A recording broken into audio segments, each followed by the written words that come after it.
When we last left our travellers, they were on a complete high, celebrating their arrival at the Arctic Ocean, and that evening enjoying a special dinner with Rainer and Elfie, fellow travellers from Germany.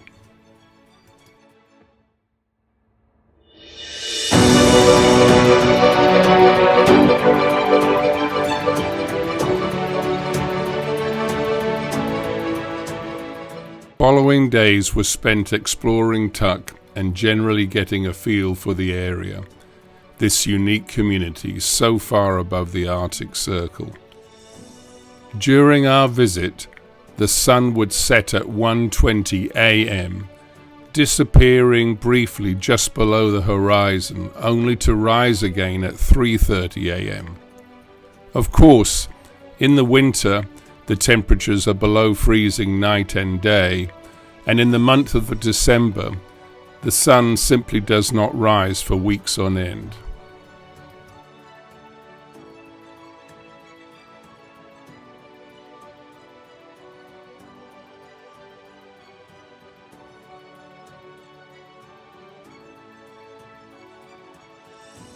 The Tuk area is also well known for pingos, which are intra-permafrost ice-cored hills, rising some 3 to 70 meters high and have a base of 30 to 1,000 meters. They are only found in or around the Arctic.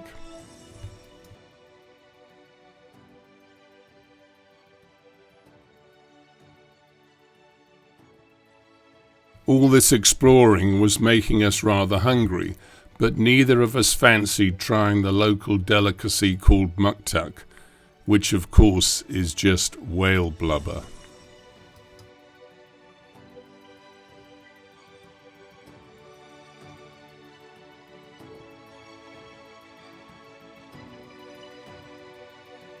Eventually it was time for us to leave, and so we filled up with diesel and began to retrace our steps along the 550-mile track called the Dempster Highway.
On our third day returning on the Dempster, we saw the sunny weather of the last 2 days give way to cloud and rain. Much to Maggie's chagrin, I asked her to take this picture of Bat and me, proud to have completed the Dempster Highway.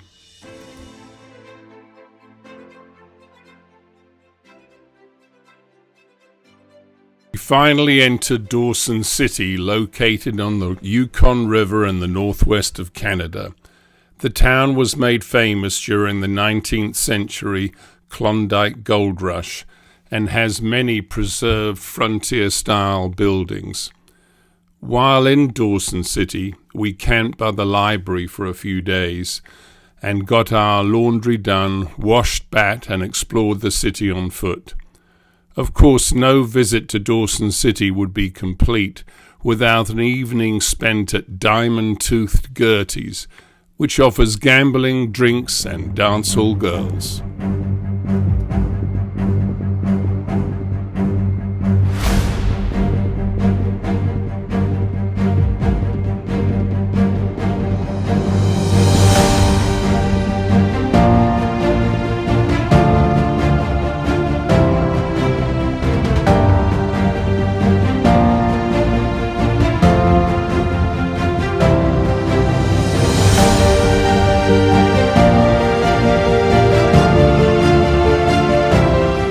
When it was finally time to leave Dawson City, we loaded up with diesel once again and took yet another ferry, this time across the Klondike River and onto the top of the world highway.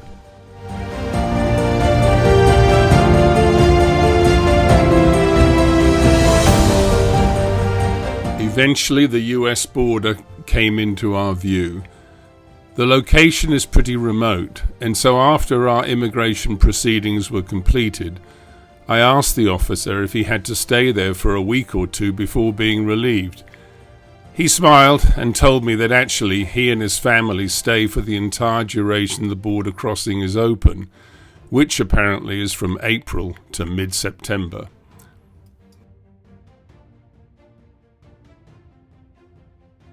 Of course, we had to take a picture of Bat at the now Instagram famous Alaskan sign, and then we made our way to the extremely small town of Chicken.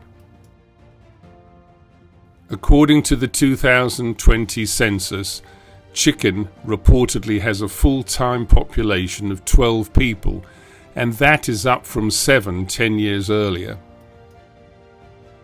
Chicken has a small cafe, a gift shop and a bar, along with free overnight parking or camping. So, we ate dinner in the cafe and then visited the bar for some adult refreshments. The ceiling in the bar is full of ladies' underwear, which makes for a rather interesting decor. The following day, we continued on to the town of Tok, Alaska, and to Delta Junction, which is made famous because it is the end of the Alaska Highway.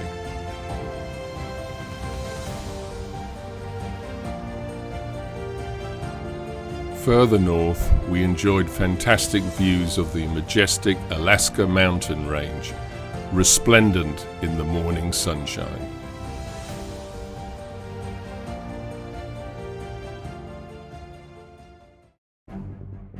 Maggie was intent upon spending most of the day in a town called the North Pole. Each year the town receives thousands of letters addressed to Santa Claus, and of course Maggie wanted to go shopping there. We did spend a couple of hours in town, but overall Maggie was quite disappointed in the place. Finally we entered Fairbanks and found another great free camping spot close to the center of town on the banks of the Chena River. In Fairbanks, we played good tourists with a walk around a nicely presented Museum of the North. We enjoyed a river cruise on the Chena River, which took us to a replica of a native people village and explained how those people lived. We walked Pioneer Town and toured the Air Museum, and finally visited the Ice Museum in the center of Fairbanks.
Additionally, we resupplied at Costco and did our laundry in the nicest and most modern laundromat and coffee bar we have ever used.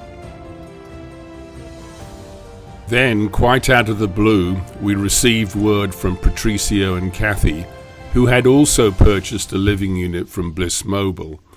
But despite having spoken to them many times on the phone, we had never actually met.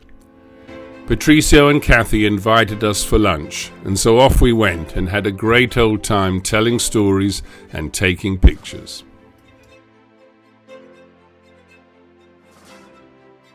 We camped together that evening and exchanged many stories. The following morning, however, Maggie and I had to leave as we had made reservations in the Denali National Park and had to begin to make our way there.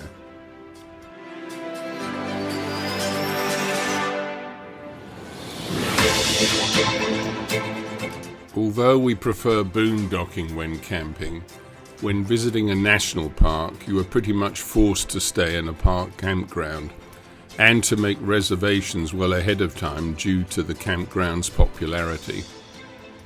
We had reservations at 2 campsites within the park.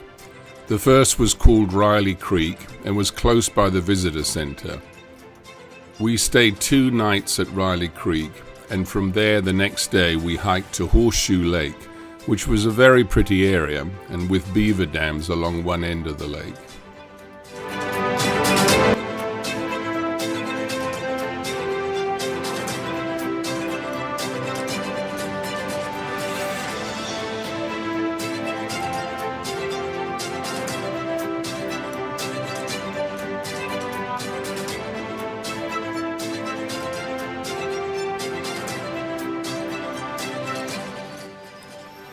The second campground was called Teklenika and required that we drive back well into the park and beyond the normal vehicular turnaround at Savage Lake.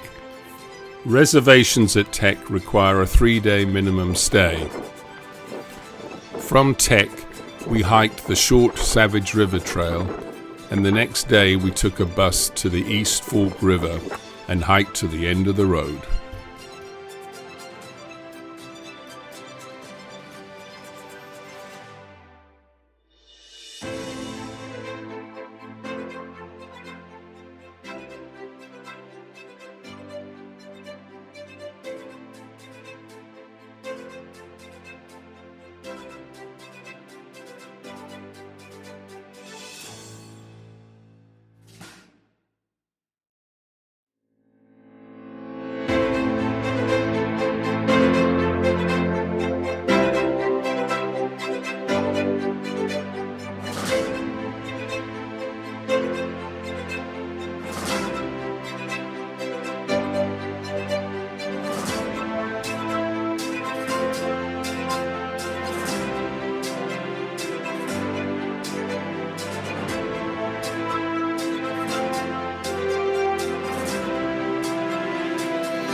I say end of the road because due to the incessant road repairs required at this location, the Park Service has finally decided that they have to develop alternative plans to continue past this point, as they no longer believe they can keep rebuilding the road here. It sounds like the road was going to be closed for several years while their plans materialize.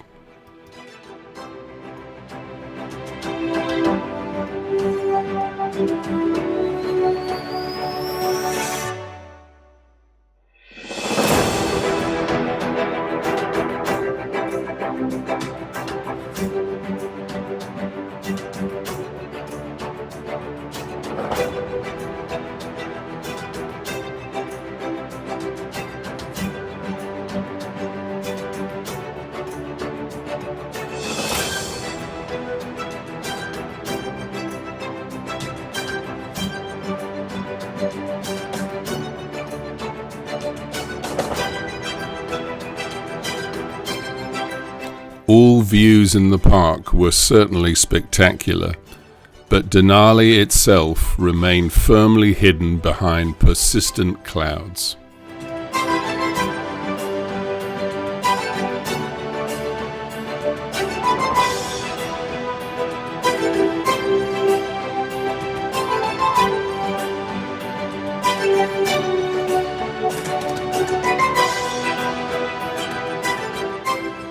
We finally left the Denali National Park and drove south to Anchorage, camping that evening in the huge Cabela's car park along with many other travelers.